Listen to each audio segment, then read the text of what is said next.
my wonderful Dreadguard and anyone who managed to end up in this twisting void of nether where I am producing this video from today. I greet you and welcome you to my model overview. Now, I'm sure many of you are familiar with this particular view if you've been to one of the streams. The view of my wonderful face being unimpressed or ranting about suboptimal things in video games. Well, I'm going to give you a bigger view of myself and let you know what's going on outside of the camera. Of course we have my horns, because I am a undead dragon, and even in my humanoid form I retain some of my draconic traits, horns being one of them. My long, luxurious mane is there purely because, well, I don't want to be bald. And also, I mean, if you had hair like this, wouldn't you want to rock it? I think we can all agree on that one. Next up, off to the corner, you can always see a little bit of weaponry hanging out, and that would be my trusty scythe. Inscribed with runes that may or may not help me cast my necromantic magic. May or may not be used to harvest the souls of unfortunate enemies. And may or may not be used, I don't know, to empower it for when I need to really bring the pain. But I'm sure what you are most curious about is what kind of expressions can I make with this glorious face of mine? Well, the first expression that you're going to probably see the most often is me being incredibly angry with you. Because you are, in most cases, going to be quite underwhelming servants. But that's alright. Because sometimes you will impress me. And I will have to be taken aback by that. But it won't be quite common.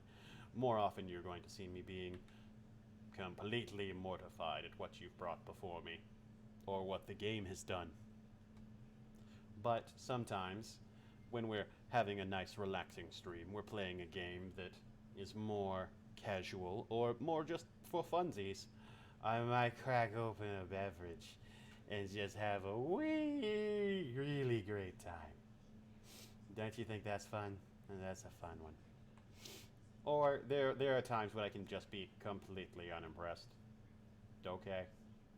Yeah. My eyes haven't completely glazed over. I am not contemplating other things entirely. Nope, not a thing at all. But now that you've gotten a feel for my expressions, I think it's time to talk more about this glorious armor.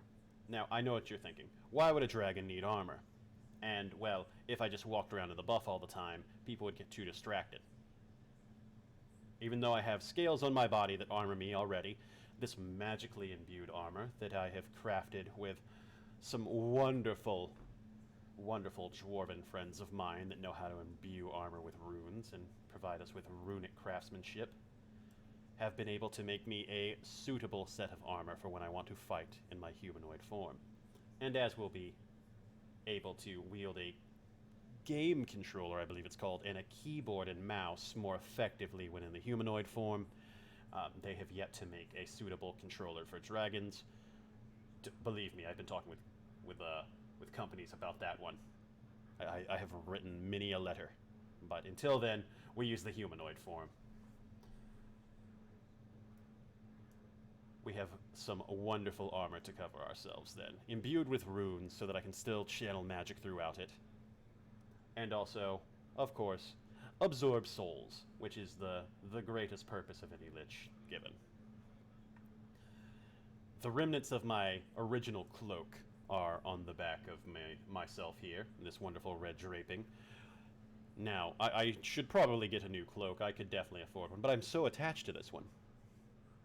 And I do want to make it clear, I do have legs. Some people have speculated that I don't have legs, that I'm just some kind of weird floating torso.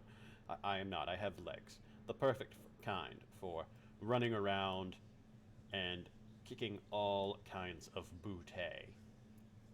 So as you see, I have lots of points on my armor. These are, of course, harvested horns and spikes of different defeated enemies.